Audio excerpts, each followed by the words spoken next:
Saya share screen dulu.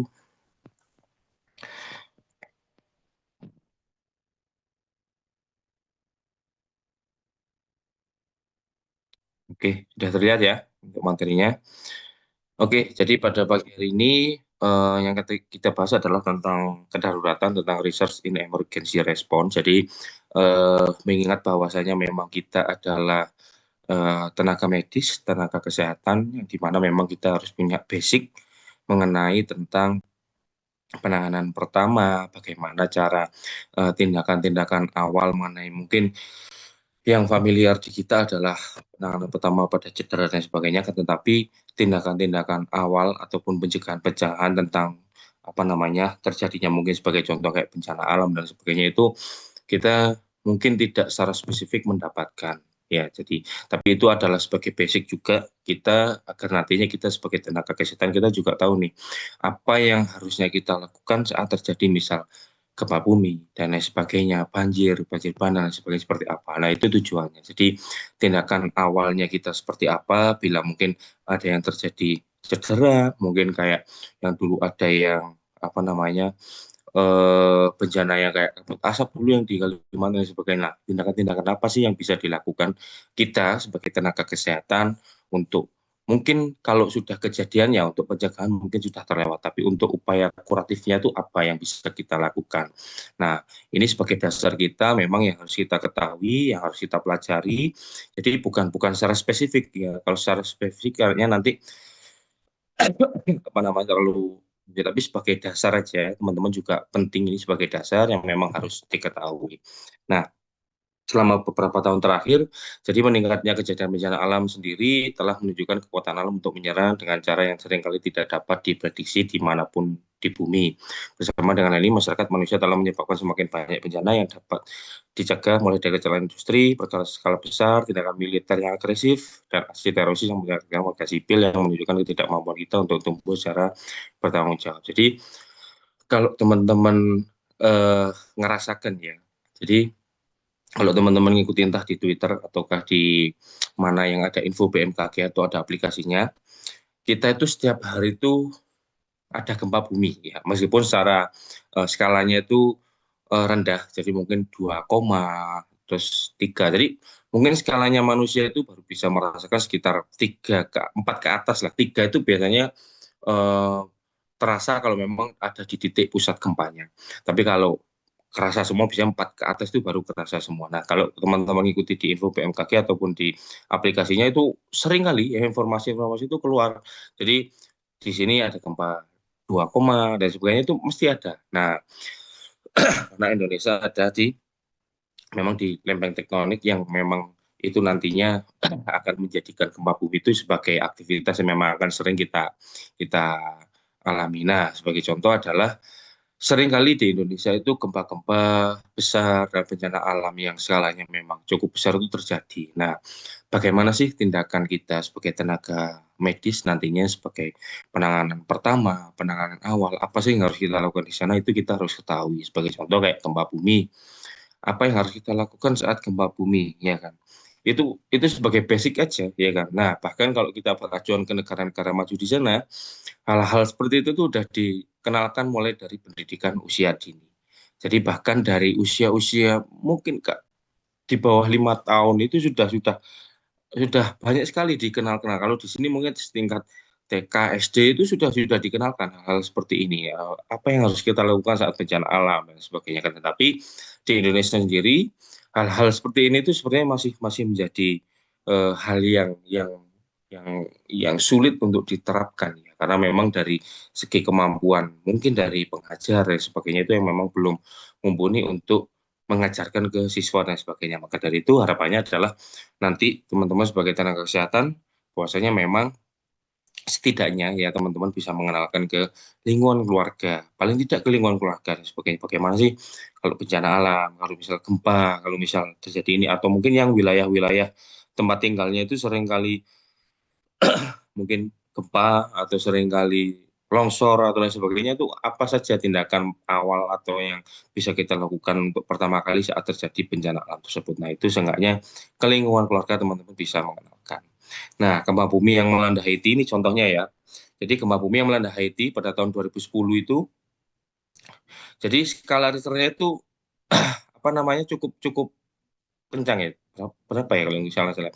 Jadi sampai 220.000 lebih kematian dan hampir 300.000 orang terluka. Jadi sedahsyat itu loh gempa bumi. Sebagai contoh kayak dulu mungkin yang kita kenal adalah yang di Aceh dulu, jadi yang sampai tsunami. Jadi mungkin dari efek gempa buminya aja itu sebenarnya udah parah ya kan, udah parah untuk gempa buminya aja. Nah ternyata ditambah dengan adanya tsunami. Nah biasanya kayak gitu. Jadi setelah gempa bumi itu sebenarnya tidak ada, maksudnya nggak selesai gitu enggak. Jadi masih ada masa waspada kalau teman-teman tahu kategori-kategori tentang waspada dan sebagainya. Jadi setelah gempa bumi itu kalau tidak salah ya sampai 3 kali 24 jam itu masih masih dalam masa waspada karena biasanya akan ada susulan dengan tsunami. Nah, sebagai contoh kayak yang di Aceh dulu. Jadi karena mungkin mungkin karena ketidaktahuan gitu, karena eh, tahunnya masih 2000, berapa, 2005 atau 2006 gitu ya. Jadi setelah gempa bumi ya ya wes kayak beraktivitas aja kayak apa namanya ya bersih-bersih betulkan ini supaya ternyata ada susulannya tsunami itu tadi ya. Jadi masih ada waktu sebenarnya 3 kali 24 jam untuk istilah masa waspada itu tadi. Nah, yang harus kita lakukan adalah yang pertama adalah fase mitigasi. Jadi adalah yang pertama adalah upaya memperkecil dampak negatif bencana. Nah, ini betul ya kan. Jadi memperkecil dampak dari negatif bencana itu jadi seperti contoh kayak oh ternyata apa namanya gempa bumi kan. Rumahnya wis terlanjur ambruk ya kan. Tapi setidaknya kan dari anggota keluarga ini udah selamat keluar dan lain sebagainya. Jadi setidaknya tidak ada yang terluka, hanya istilahnya bangunan yang mungkin yang rusak dan sebagainya. Itu adalah upaya untuk memperkecil dampak negatifnya. Jadi ya wis yang penting selamat semua yang ada di rumah. Yang kedua adalah fase preparedness. Jadi merencanakan bagaimana menanggapi bencana. Jadi ini tahu juga ya tadi yang saya bilang bahwasanya memang teman-teman harus tahu nih dari lingkungan tempat tinggalnya.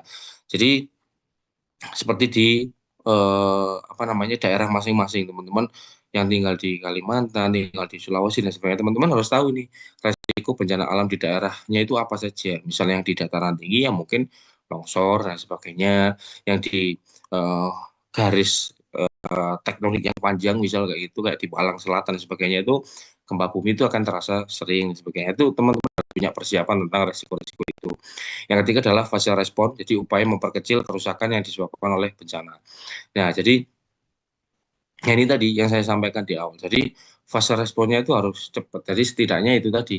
Makanya kenapa kok harus diperkenalkan dari usia dini, bahwasanya memang harus punya ya, fase tanggap darurat awal dari minimal di lingkungan keluarga, apa yang harus dilakukan saat terjadi bencana alam. Sebagai contoh kayak banjir.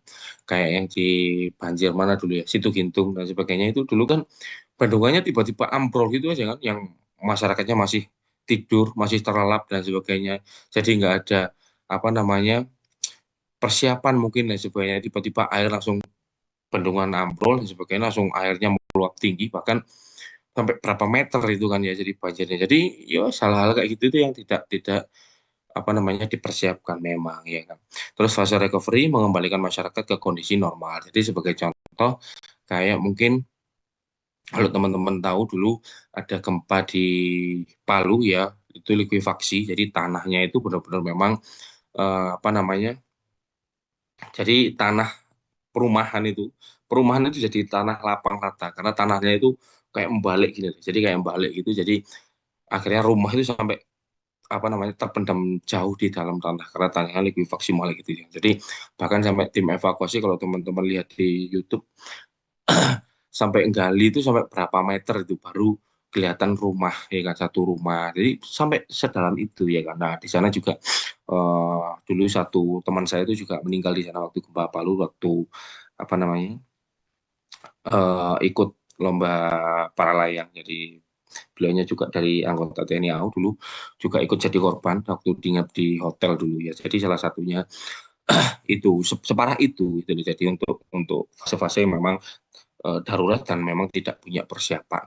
Nah, ini sebagai contoh yang gempa di Haiti tadi. Jadi dari skala Richternya ini 7,0 ya 7,0. Jadi sampai 220.000 jiwa yang meninggal, ya kan, sampai 1,5 juta orang yang kehilangan rumahnya. Jadi dengan skala seperti itu sudah cukup parah ya, bahkan di Aceh dulu berapa ya, lupa saya, 7 lah atau berapa gitu ya.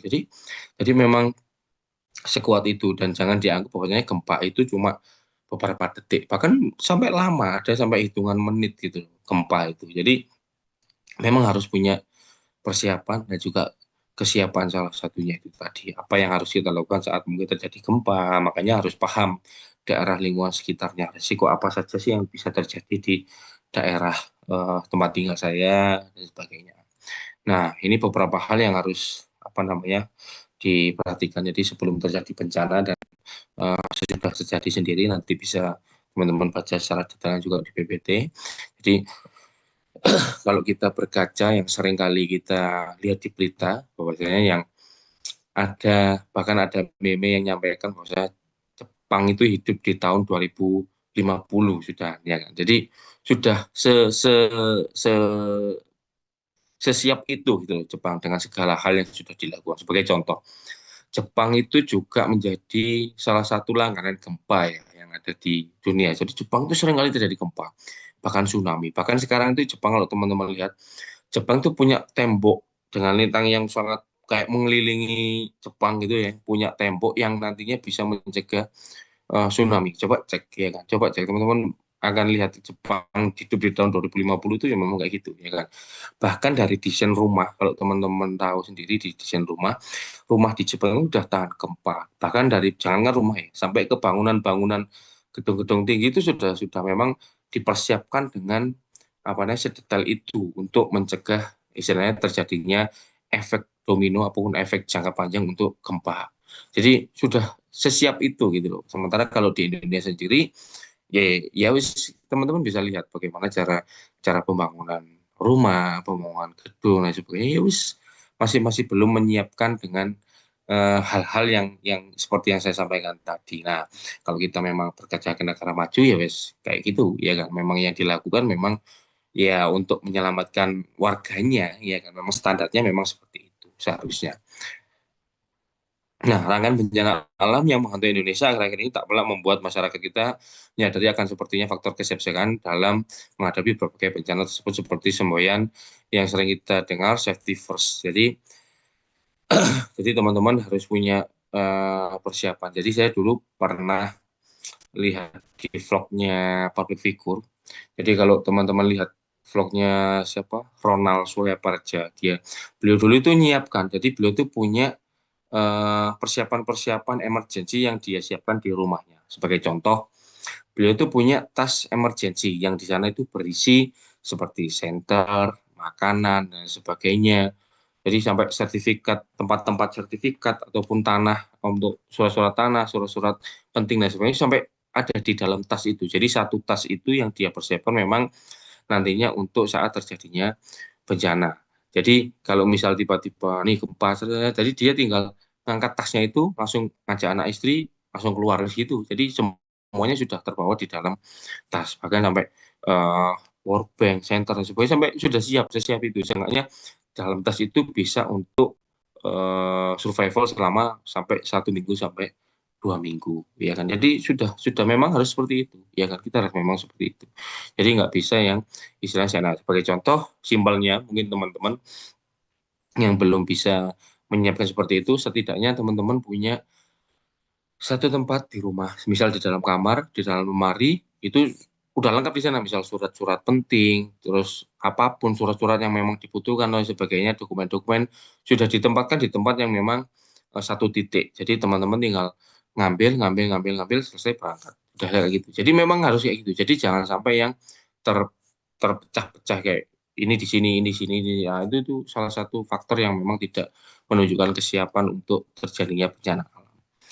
Nah, yang pertama harus kita lakukan adalah tidak panik. Nah, ini adalah hal yang sulit ya terjadi di Indonesia. Hal yang sulit untuk dilaksanakan orang-orang Indonesia karena orang Indonesia itu kupuan ya kan. Jadi bingung, gampang bingung, kupuan dan sebagainya. Jadi kalau tidak punya persiapan, tidak punya basic ilmu pemahaman yang seperti yang sudah saya sampaikan tadi, saya rasa akan banyak bahasa kasarnya bahkan banyak lebih menyusahkan ya kan daripada membantunya. Karena orang yang panik, orang yang istilahnya tidak punya persiapan ataukah apa namanya pemahaman tentang hal-hal dasar yang harus dipahami itu saya rasa lebih menyulitkan teman-teman. Sebagai contoh, kayak teman-teman eh, mungkin mungkin nemu kecelakaan di jalan dan sebagainya ya kan. Kalau orang sekitar harus nggak apa namanya nggak punya fisik atau apa, terus kayak bingung aja teriak-teriak lah yang apa dan sebagainya. Padahal hal itu malah malah bikin orang-orang sekitarnya ikut panik juga. Nah itu adalah hal dasar atau basic yang harus teman-teman juga pahami. Setidaknya teman-teman tenang dulu, berpikir apa yang harus dilakukan, apa yang harus dilaksanakan di sana. Yang pertama adalah ketika terjadi bencana adalah kendalikan diri dan emosi kita. Rasa takut dan khawatir hal yang lumrah terjadi ketika kita sedang menghadapi kondisi kedaruratan atau bencana alam. Namun mengatur kadarnya dalam batas yang wajar adalah kuncinya. Ketika kita panik dalam menghadapi kondisi tersebut, maka disadari atau tidak kita akan kacau dan logika kita tidak akan fokus pada aspek penyelamatan diri dalam waktu yang krusial. Nah, ini adalah salah satu contohnya. Wes contoh kayak kalian awal-awal dulu masuk ujian praktikum dan sebagainya. Padahal dari kalian mungkin sudah punya persiapan, yang sudah punya persiapan di kos dan sebagainya. Datang ke kampus, lihat teman-teman yang udah masuk dan sebagainya, panik ya kan, kayak wah blank pak alasannya kayak gitu. Nah, itu sebagai contoh ya kan. Jadi teman-teman harus punya kontrol diri yang bagus, teman-teman harus punya apa namanya kontrol emosi yang bagus juga. Ya itu tadi membiasakan tidak panik dalam hal apapun. Yang kedua adalah selamatkan diri kita baru membantu orang lain. Nah, ini yang penting ya kan. Jadi kadang ya orang yang terlalu baik ya kan, kadang nolong orang lain dulu ya kan, baru nolong kita kan nggak mikirkan diri kita. Nah ini salah ya kan. Yang harus kita pahami adalah yang pertama adalah memang harus kita selamatkan diri kita dulu. Setidaknya kita dalam kondisi aman dan siap untuk membantu. Sebagai contoh, saat terjadinya kebakaran, ya kebakaran. Teman-teman udah di luar ya kan, tapi di dalam misal ada anggota keluarga. Jadi teman-teman juga harus memikirkan dirinya agak. Jadi misal mau nolong jalan ya harus teman-teman punya apa namanya safety juga buat kalian juga. Jadi jangan sampai mengorbankan diri untuk menyelamatkan orang lain, padahal nanti salah satunya ya, kemungkinan terbesarnya adalah yo bukan malah ada korban selamat, tapi malah jadi korban juga kita. Nah itu salah satu contoh yang teman-teman juga harus pahami. Ketika kita sering berpergian menggunakan pesawat, salah satu pesan keselamatan yang disampaikan adalah selamatkan diri kita terlebih dahulu, baru membantu orang lain, termasuk anak kita sendiri. Sebagai contoh kayak pelampung, dia di pesawat dan sebagainya. Jadi ya kita sebenarnya aman dulu baru kita menyelamatkan orang lain. Jadi kayak pelampung itu misal kita pakai dulu baru kita menyelamatkan orang lain dan sebagainya. Ya jadi seperti itu. Karena ya kondisi-kondisi darurat itu sulit untuk kita jernih ya. Jadi sulit kalau memang kita nggak punya persiapan sama basic pemahaman yang memang ini. Nah, keselamatan diri adalah yang paling utama. Nah, ini penting ya. Dalam keadaan darurat kita harus mengutamakan keselamatan diri kita. Dalam hal ini terutama nyawa kita. Perhiasan, uang, barang lainnya harus dikesampingkan jika keadaan darurat. Jadi sebagai contoh kayak teman-teman mungkin kebakaran ya, cepat gitu. Oh sih bentar masuk ke rumah ya kan. Mas saya ada di loker, ada di kankas, ada ini ya kan. Ya, nggak bisa. Jadi hal-hal kayak gitu tuh bukan jadi hal utama yang memang harus diselamatkan ya kan. Jadi ya wis nyawa itu di atas segala-galanya ya kan. Itu sebagai pemahaman untuk kita semua bahwasanya memang ya setidaknya kita mengamalkan diri kita sendiri dulu. Bukan egois, tapi memang itu adalah sebagai landasan utama yang harus kita laksanakan karena untuk menghindari terjadinya korban tambahan. Ya kalau kita bisa menyelamatkan, ya kita nggak bisa jadi korban juga ya kan. Itu sebagai contoh. Nah, maka dan amati lingkungan sekitar serta pastikan jalur keluar dekat. Jadi teman-teman ya harus paham. Sebagai contoh kita tinggal di GKP 5 baru. Apakah teman-teman sudah paham lingkungan GKP 5 itu seperti apa? Ya kan?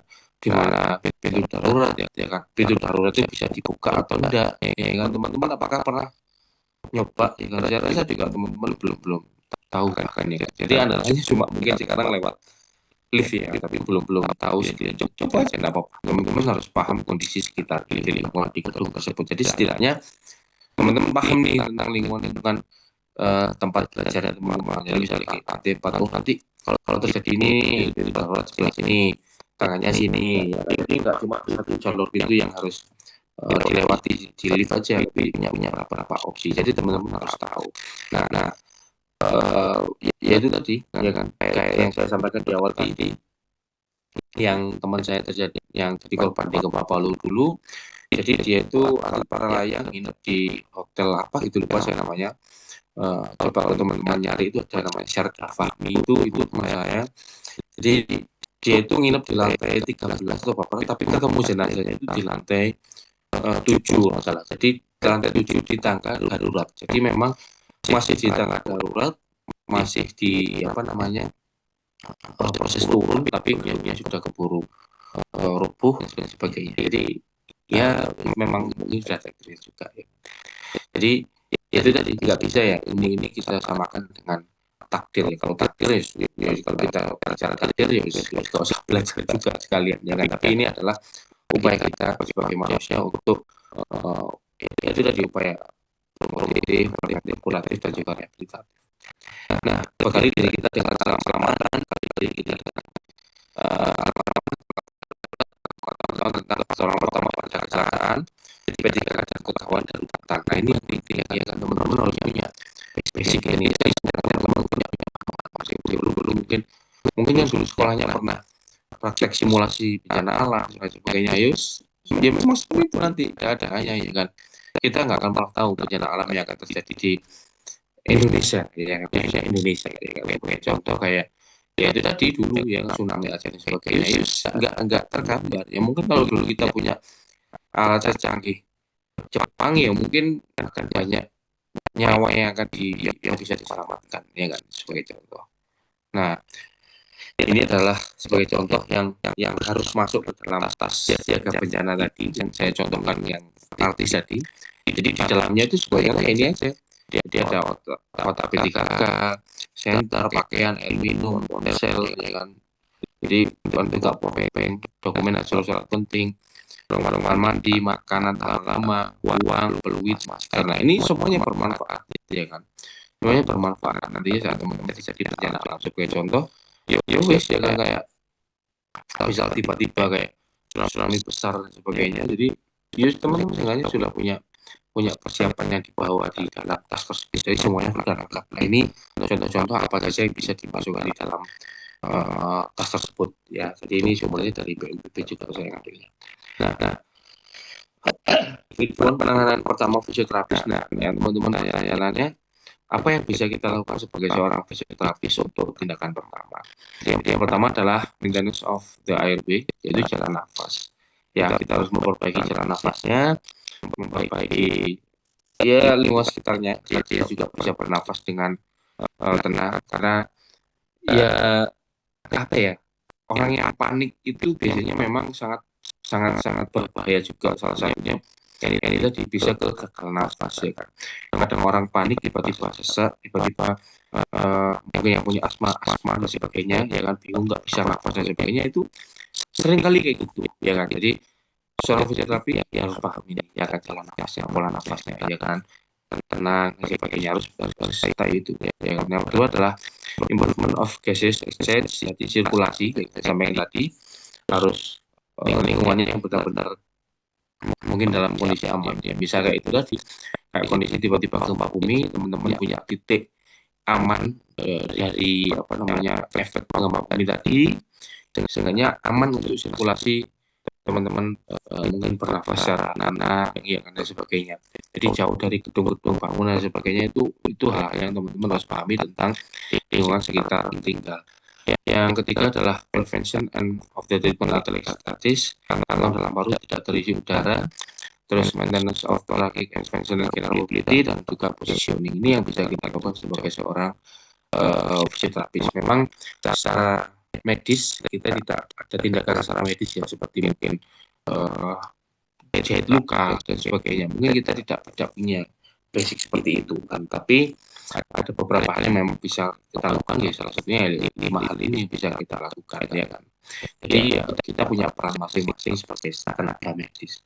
Nah, prinsip manajemen bencana, trauma bencana, mematuhi prinsip-prinsip umum perawatan trauma seperti reaksi cepat, transportasi, stabilisasi dini, dan manajemen definitif sangat penting dalam situasi bencana gempa bumi dan kejadian dengan korban masalah lainnya. Mekanisme cedera utamanya adalah trauma kekuatan rendah, kepanjangan, dan menghancurkan dengan kerusakan jaringan lunak yang luas. Presentasi yang kedua, jenis faktor ini menyebabkan peningkatan resiko dan tingkat yang lebih tinggi.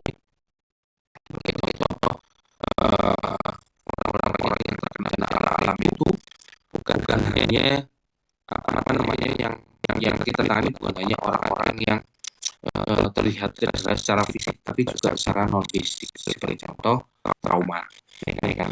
Jadi banyak sekali, ya kan, kalau teman-teman yang di tim kesehatan, misal kayak di mungkin ya di Mages, di apa ya, ketika itu termaris kan, dan sebagainya, itu sering kali memang hal-hal seperti itu sebagai dasar, ya kan, untuk dipelajari. Jadi ada hal-hal yang memang harus kita tangani bukan hanya secara fisik tapi juga secara non fisik. Contohnya juga dari trauma. Jadi pentingnya peran-peran kita sebagai tenaga kesehatan, juga mungkin tenaga psikolog juga biasanya itu penting di sana untuk mungkin anak-anak yang mengalami trauma, itu karena efeknya nanti jangka panjang, ya kan.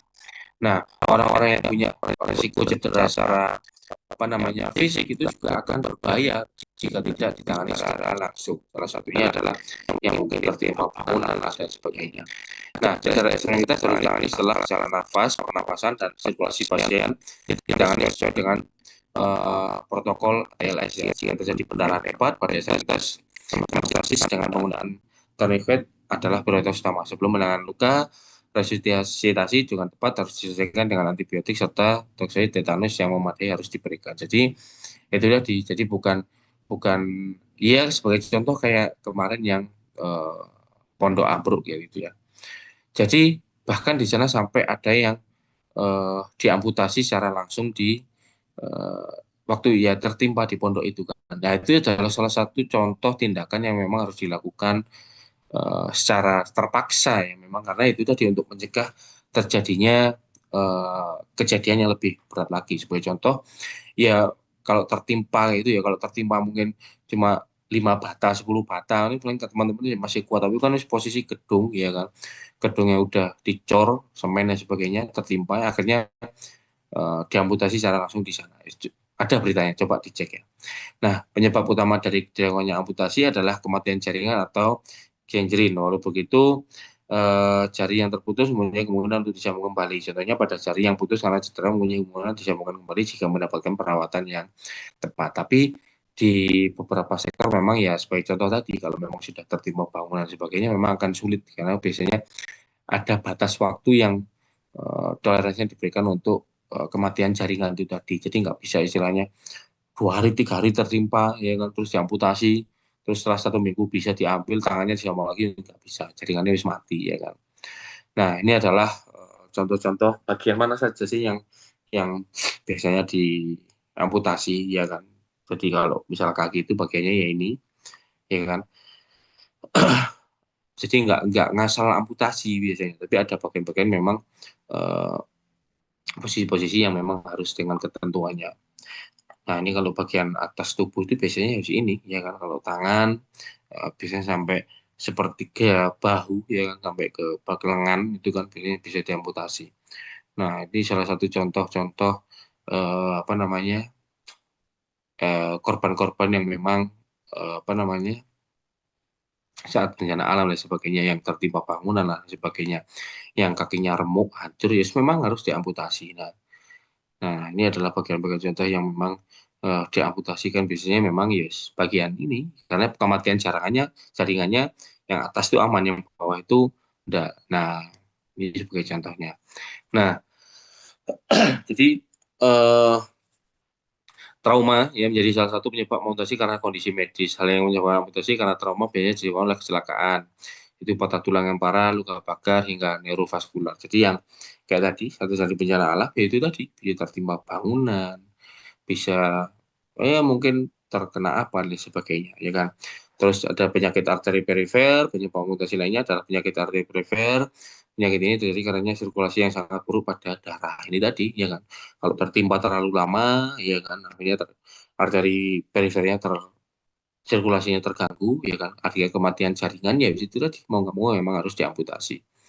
Nah, infeksi pada kaki karena diabetes, terus mati rasa pada bagian tubuh, ya kan, diabetes juga dapat membuat mati rasa pada bagian tubuh yang dapat menjadi penyebab dari amputasi. Nah, prosedurnya adalah identifikasi prosedur anatomi ekstremitas bawah atau atas, ya, identifikasi indikasi dan proses pengambilan keputusan mengenai tingkat amputasi ekstremitas bawah dan sebagainya. Jadi sebagai contoh kayak yang di pondok kemarin itu, ya nggak mungkin kalau tiba-tiba aja kayak, ya harus diamputasi biar bisa selamat dan sebagainya. Enggak. Jadi pastinya sudah ada proses-proses yang dilakukan. Sebagai contoh, sudah menunjukkan tanda-tanda untuk kematian jaringan karena terganggunya sirkulasi darah tadi dan sebagainya. Akhirnya diambil keputusan untuk diamputasi untuk menyelamatkan nyawa dari si anak tersebut. Dan juga yang dilakukan di lapang juga harus tetap mematuhi dengan kode etik dari tenaga kesehatan sendiri. Jadi nggak serta merta kayak disaksikan semua orang langsung diamputasi gitu enggak. Jadi ya, memang ada kode etiknya, yaitu memang harus ditutup dan sebagainya. Mungkin yang di dalam ruang itu ya cuma dokter sama ini dan sebagainya. Jadi harus punya prosedurnya masing-masing. Nah, perawatan luka, pencegahan infeksi luka harus tetap jaga, tetap kering, bersih, awasi luka dengan hati-hati. Jika gejala infeksi seperti nyeri perut, merah, demam, berbau, berdarah, atau bernanah muncul, beritahukan staf medis. Jadi teman-teman nanti mungkin yang apa namanya profesi yang akan masuk ke stase integumen. Jadi teman-teman akan sering kali menemui pasien-pasien yang mengalami penyakit-penyakit yang punya luka di bagian tubuh. Sebagai contoh kayak kusta, terus ya dikubitus. Teman-teman akan sering kali nemui pasien-pasien seperti itu nantinya. Ya, akan sering kali nemui pasien seperti itu. Jadi teman-teman harus punya eh, pengalaman juga di sana karena itu juga masih masa profesi mungkin nantinya, sehingga ya itu tadi fasenya teman-teman untuk belajar di sana juga. Terus dalam upaya manajemen penanganan bencana dilaksanakan dalam 3 tahap sebagai berikut. Tahap pra bencana dilaksanakan ketika sedang tidak terjadi bencana dan ketika sedang dalam ancaman potensi bencana. Nah, ini yang harus teman-teman pahami juga. Jadi yang mungkin yang sering kali kita dengar adalah mungkin yang di daerah Jawa Barat sana ya, yang sering longsor. Karena memang rumahnya itu di daerah bukit-bukit gitu ya, bukit-bukit tinggi-tinggi dan sebagainya gitu. Ya, memang potensi untuk longsornya juga sangat tinggi karena sudah hutannya juga sudah nggak ada, pohon-pohon dan sebagainya juga sudah jadi bangunan semua ya, pada akhirnya potensi untuk terjadi resiko longsor juga sangat tinggi. Jadi sehingga harus punya persiapan tentang tahap pra bencana tadi. Yang kedua adalah tahap tanggap darurat yang dirancang dan dilaksanakan pada saat sedang terjadi bencana. Jadi saat terjadi bencana itu apa saja yang harus dilakukan? Sebagai contoh kayak tadi, resikonya adalah longsor. Ternyata waktu terjadi longsor, ya wis apa hal pertama yang harus dilakukan ya dengan rancangan-rancangan yang sudah disiapkan pada tahap pra bencana tadi. Yang ketiga adalah tahap pasca bencana yang dalam saat setelah terjadi bencana. Jadi setelah terjadi bencana dengan kondisi yang memang sudah ditentukan ini adalah kondisi fase aman ya, sudah untuk mungkin pemulihan. Nah, apa saja harus dilaksanakan di sana? Misal rekonstruksi untuk bangunan-bangunan yang rusak dan sebagainya. Jadi itu yang dilakukan di tahap ketiga, tahap pasca bencana. Nah, tahap pencegahan dan mitigasi sendiri dilakukan untuk mengurangi serta menanggulangi risiko bencana. Rangkaian upaya dilakukan dapat berupa perbaikan dan modifikasi lingkungan fisik maupun penyadaraan serta peningkatan kemampuan menghadapi ancaman bencana itu sendiri. Sebagai contoh, yaitu tadi kalau kita berkaca ke negara Jepang, memang mereka sudah sangat siap dengan bencana-bencana alam yang akan terjadi di negaranya. Bahkan dari usia-usia yang masih dini tadi, mereka sudah paham apa yang harus dilakukan saat terjadi bencana. Sebagai contoh, kayak peringatan awal. Jadi Jepang itu ada peringatan awal, sirine itu, misal ada tsunami, ada apa itu, ada peringatan awal. Jadi jarak, kalau saya baca ya, kalau nggak salah ya, jarak antara sirene sampai tsunami datang itu antara 10 sampai 15 menit. Jadi masih ada waktu untuk persiapan, masih ada waktu untuk mempersiapkan diri untuk perjalanan, mungkin harus kemana dan sebagainya. Sementara kalau di Indonesia sendiri mungkin masih minim sekali ya untuk fasilitas-fasilitas seperti itu. Kadang kita ya wis taunya ya wis kalau kalau tiba-tiba wis ada bencana kayak itu aja kayak gitu. Jadi memang masih sangat minim sekali untuk dukungan dari pemerintah mengenai hal-hal untuk deteksi bencana secara dini. Mungkin hanya tahapan-tahapan pra bencana aja yang diberikan, tapi untuk kemampuan teknologi kita masih masih masih tertinggal lah dari negara-negara maju seperti Jepang tadi. Nah, kegiatan secara umum yang dapat dilakukan dalam tahapan ini adalah membuat peta atau denah wilayah yang sangat rawan terhadap bencana. Jadi minimal teman-teman tahu ya lingkungan tempat tinggalnya, ya seperti yang tinggal di perumahan ya seenggaknya ya tahu daerah tempat tinggalnya, mana yang area terbuka, mana yang ini dan sebagainya harus tahu sehingga nanti teman-teman bisa menentukan posisi titik amannya di daerah tempat tinggalnya itu di mana. Ya, itu yang penting. Pembuatan alarm bencana, nah ini yang mungkin yang harusnya bisa difasilitasi oleh pemerintah di setiap daerah ya, bukan bukan hanya di kota ataupun di kabupaten provinsi, tapi juga tiap daerah ataupun tiap lingkungan memang harus ada. Terus membuat bangunan tahan terhadap bencana tertentu, misal kayak tadi, bangunan yang tahan terhadap gempa, terus memberi penyuluhan serta pendidikan yang mendalam terhadap masyarakat yang berada di wilayah rawan bencana yang saya sampaikan di awal tadi, yang di daerah Jawa Barat dan sebagainya, yang rumahnya di daerah bukit-bukit ya itu dan sebagainya, memang harus punya basic ini, ya kan, mengenai resiko-resiko yang akan terjadi di lingkungannya, terus tanda-tandanya mungkin akan terjadi bencana alam ataupun longsor tadi memang sudah bisa digambarkan. Nah, yang selanjutnya adalah tahap kesiapsiagaan. Jadi tahap kesiapsiagaan dilakukan menjelang sebuah bencana akan terjadi. Pada tahap ini, alam menunjukkan tanda atau signal bahwa bencana akan segera terjadi. Maka tahap ini, seluruh elemen terutama masyarakat perlu memiliki kesiapan dan selalu siaga untuk menghadapi bencana tersebut. Jadi sebagai contoh yang sudah saya sampaikan tadi, kalau akan terjadi longsor itu biasanya ya enggak ujuk-ujuk eh, langsung longsor gitu enggak. Tapi memang eh, ada tanda-tanda yang eh, diberikan di sana. Sebagai contoh, ya mungkin akan ada retakan-retakan yang ada di sekitar rumahnya atau retakan-retakan yang terlihat di jalan dan sebagainya itu sebagai contoh, sebagai tanda awal akan terjadinya longsor. Jadi tidak ujuk-ujuk tiba-tiba longsor itu tidak, pasti ada tahap-tahap tanda-tanda atau signalnya tadi.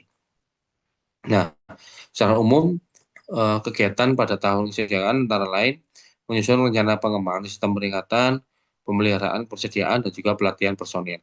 Yang kedua adalah menyusun langkah-langkah pencarian, penyelamatan, serta rencana evakuasi untuk daerah yang mungkin menghadapi risiko dari bencana berulang. Jadi harus harus punya tahapan ini juga ya. Jadi melakukan langkah-langkah kesiapan tersebut dilakukan sebelum peristiwa bencana terjadi dan ditujukan untuk meminimalkan korban jiwa, gangguan layanan, dan kerusakan saat bencana terjadi. Jadi seenggaknya itu memang tidak boleh terputus komunikasi. Jadi itu yang penting. Makanya kadang ada yang membawa apa namanya telepon satelit dan sebagainya. Jadi ya ataupun tanda-tanda lainnya seperti peluit tadi adalah salah satu contohnya yang bisa di apa namanya dibawa untuk menandakan bahwasanya ada kehidupan di sana. Misal teman-teman tiba-tiba eh, terkurung itu dan lain sebagainya, ada tanda yang bisa diberikan. Entah itu dari flare, dari peluit, dari atau teknologi ya telepon satelit tadi dan sebagainya itu bisa bisa setidaknya bisa menunjukkan ke tim evakuasi yang melaksanakan evakuasi tadi. Nah, yang ketiga adalah tahapan tanggap darurat.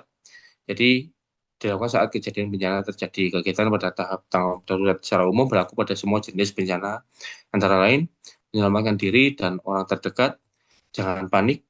Untuk bisa menyelamatkan orang lain, Anda harus dalam kondisi selamat, ya. Makanya, yo apa namanya, selamatkan diri kita dulu di awal tadi itu. Jadi teman-teman harus dalam kondisi yang benar-benar safe, baru bisa membantu untuk menyelamatkan tadi. Sebagai contoh kayak yang sering kali kita lihat di media sosial, eh, ada orang yang rumahnya kebakar dan sebagainya, akhirnya narik-narik selangnya pemadam mau disemprot sendiri dan sebagainya. Wah, hal kayak gitu itu yang istilahnya orang-orang yang tidak punya basic ataupun pemahaman yang memang cukup baik untuk tahapan-tahapan bencana ini tadi. Karena dia masih dalam kondisi panik, dia masih dalam kondisi mungkin yang trauma dan sebagainya karena kehilangan rumah atau lain sebagainya, sehingga dia punya punya istilahnya anggapan bahwasanya wes tak selamatkan ini sendiri aja dan sebagainya. Padahal dia kan dalam kondisi yang memang tidak stabil sebagai contoh.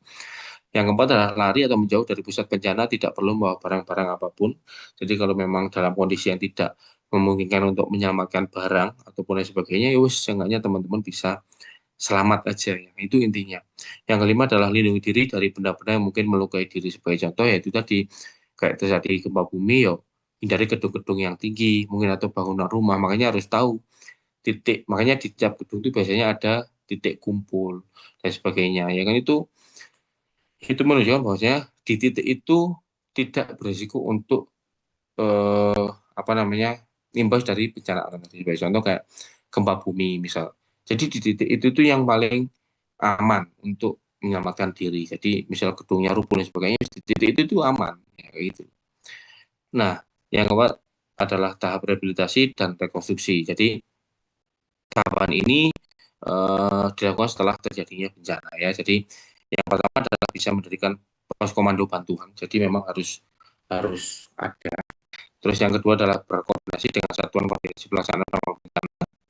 Jadi dari BNPB biasanya atau pemberi bantuan lain, mendirikan tenda-tenda penampungan, dapur umum, pos kesehatan dan pos koordinasi, mendistribusikan obat-obatan, bahan makanan dan pakaian, mencari dan mendapatkan para korban di tenda atau di pos pengungsian, membantu petugas medis untuk pengobatan dan mengelompokkan korban, mencari, mengevakuasi dan memakamkan korban meninggal. Jadi tahapan ini tuh harus harus memang terkontrol dengan baik. Sebagai contoh, kayak eh, kembali lagi deh tadi yang gempa Palu. Jadi semua bantuan itu dikumpulkan di satu titik, ya kan? Sebagai contoh, titik pusatnya di mana? Misal di kantor bupati, kantor wali kota, dan lain sebagainya. Titiknya di sana. Nah, nanti untuk distribusinya dilakukan bertahap berdasarkan dari apa namanya hasil analisa dari titik mana aja sih jadi titik pusat kumpul untuk apa namanya pos-pos bantuan untuk yang atau pos-pos berkumpulnya masyarakat di sana. Misal di daerah A, B, C, D dan lain sebagainya. Jadi daerah A ini butuh apa saja, B butuh apa saja. Jadi setelah terkumpul bantuan di satu titik tersebut nanti bisa dipetakan. Ini makanan, ini misal popok, ini apa, ini air, ini sebagainya. Bisa di tahap seperti itu. Bahkan kalau yang saya ceritakan adalah uh, dari Mahardika karena dulu Pak Indra, kalau teman-teman tahu Pak Indra itu rekan saya, jadi Pak Indra itu pernah bercerita bahwasanya memang waktu gempa Palu itu memang orang-orang tuh di sana sangat sangat sadis lah dalam artian kayak banyak yang nggak dapat bantuan, banyak yang istilahnya sangat membutuhkan bantuan tapi nggak terkirim karena biasanya sudah tercegat di titik-titik awal. Jadi sebagai contoh kayak titik D, E, F ini harus melewati titik A, B, C, D dulu, ya kan? A, B, C dulu. Jadi di titik A, B, C ini bantuannya sudah tersendat di sana. Akhirnya terhenti di sana, diambil di sana semua di sana.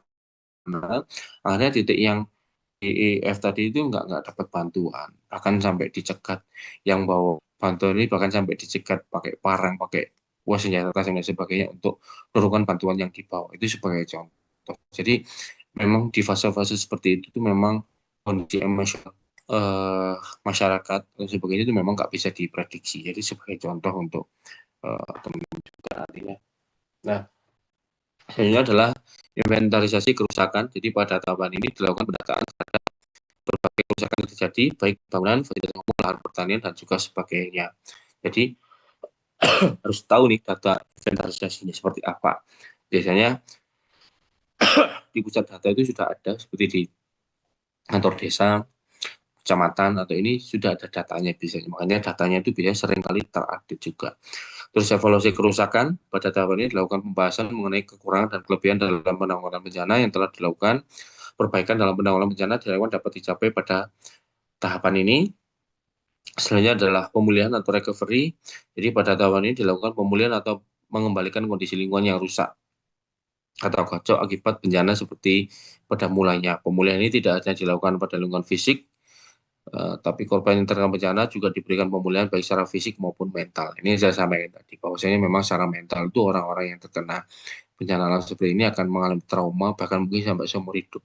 Kalau teman-teman lihat di media sosial, ada korban bencana alam Aceh itu yang dulunya beliaunya masih anak kecil ya, masih masih usia remaja mungkin, masih usia SD itu ya. Harus kehilangan seluruh anggota keluarganya sampai sekarang hidup sendiri ya kan. Itu ada ya kan, ada dokumentarinya. Ya, coba-coba dicari itu. Saya pernah melihat itu. Jadi ya itu harus kehilangan seluruh keluarganya. Beliau dulu waktu terjadi tsunami, eh saya sembunyi di mana ya, di atap masjid apa di pohon atau apa gitu saya lupa ya kan. Ada film dokumentarinya itu. Nah, terusnya adalah tahap rehabilitasi. Jadi, mulai dirancang tata ruang daerah, master plan idealnya untuk memberi kepercayaan dan melibatkan seluruh komponen masyarakat, utamanya korban bencana, termasuk dalam kegiatan ini adalah pemetaan wilayah bencana. Nah, rata-rata, ya kan, orang-orang yang mengalami bencana alam ini biasanya itu terus nggak mau tinggal lagi di sana. Ya, biasanya nggak mau, ya kan, akan pindah ataukah akan kemana atau lain sebagainya itu pasti akan pindah. Sebagai contoh kayak teman-teman yang sering kali dilihat di YouTube-YouTube yang orang-orang horor-horor dan sebagainya itu banyak sekali yang kampung mati dan sebagainya itu ya itu salah satu contohnya. Ternyata di sana ya resiko untuk longsornya itu tinggi. Mulai dari retakan-retakan yang ada di sekitar rumah dan sebagainya itu udah kelihatan. Jadi itu pasti akan terjadi longsor ya tinggal nunggu waktu aja ya kan. Nah, tapi udah ditinggal kamunya, ya wis rumah-rumah masih utuh, masih ini langsung ditinggal gitu aja. Ya, coba lihat-lihat tuh hal kayak gitu. Sebagai contoh juga yang saya tahu sendiri yang pernah saya masuk ke sana di daerah Lumajang ini yang apa namanya Semeru dulu itu ya. Jadi saya pernah kesasar di daerah sana waktu mau ke Lumajang supervisi itu motoran ya kan lewat Dampit ini. Terus ya itu sih ya kan saya ngelewati ada kayak kesasar gitu lah, namanya kampung gitu. Rumah-rumahnya masih masih utuh masih ini, tapi depan-depannya banyak pasir banyak ini. Ya itu ya wis tinggal aja gitu aja, wis nggak mau pasti masyarakatnya akan tinggal di sana. Karena itu tadi salah satunya adalah terkena trauma, ya kan. Mulai disusun sistem pengelolaan bencana yang baik, pencarian dan penyiapan lahan untuk pemukiman tetap, relokasi korban dan tenda penampungan, mulai dilakukan perbaikan atau pembangunan rumah korban bencana. Terus pada tahap ini mulai dilakukan perbaikan fisik fasilitas umum dalam jangka menengah. Jadi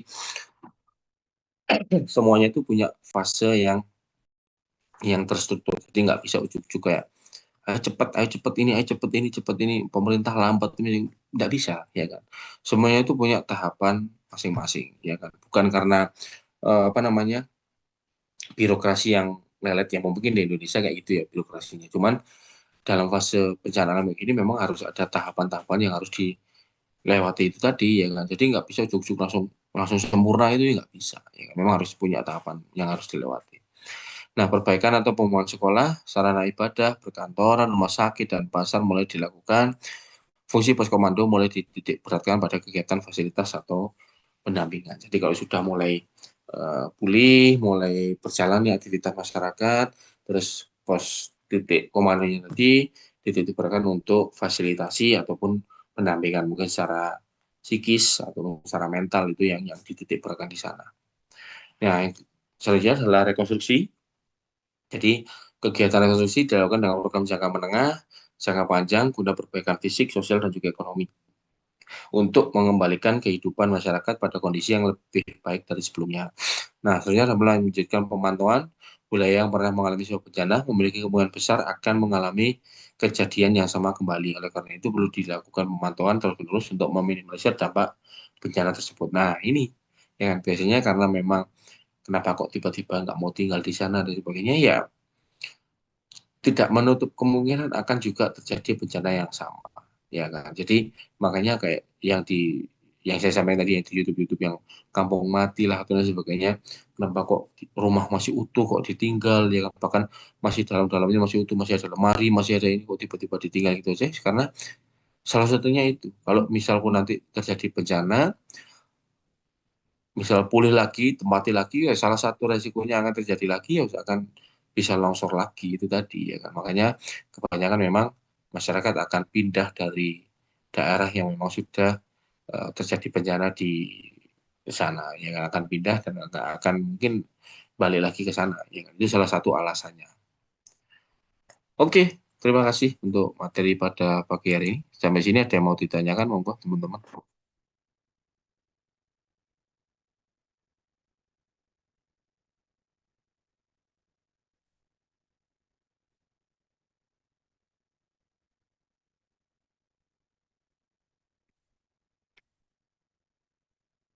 Ya ada. Oke, baik untuk absensinya nanti minta tolong ya, Mbak siapa tadi yang PJM-nya nanti untuk di bantu direkap. Untuk absensinya nanti saya absensikan secara langsung di aplikasi saya. Ya nanti bisa dicek mungkin untuk di mail-mailnya teman-teman. Oke, insya Allah nanti eh dari saya, insya Allah nanti mungkin saya jadikan satu di UAS saja untuk apa namanya pengambilan nilai saya. Jadi untuk UTS nanti bisa dipelajari dari materi sebelumnya dari Ibu Siti ataupun dari siapa Pak Azam ya atau Bu Siti aja nanti bisa dipelajari di sana. Oke, kalau tidak ada yang ditanyakan, terima kasih untuk pertemuan pada pagi hari ini. Semoga sedikit banyak bisa bermanfaat buat teman-teman, ya kan? Sedikit banyak juga bisa bermanfaat nantinya untuk implementasi mungkin di kehidupan sehari-hari ataupun untuk bermasyarakat. Terima kasih. Saya akhiri wabillahi taufiq wal hidayah. Assalamualaikum warahmatullahi wabarakatuh.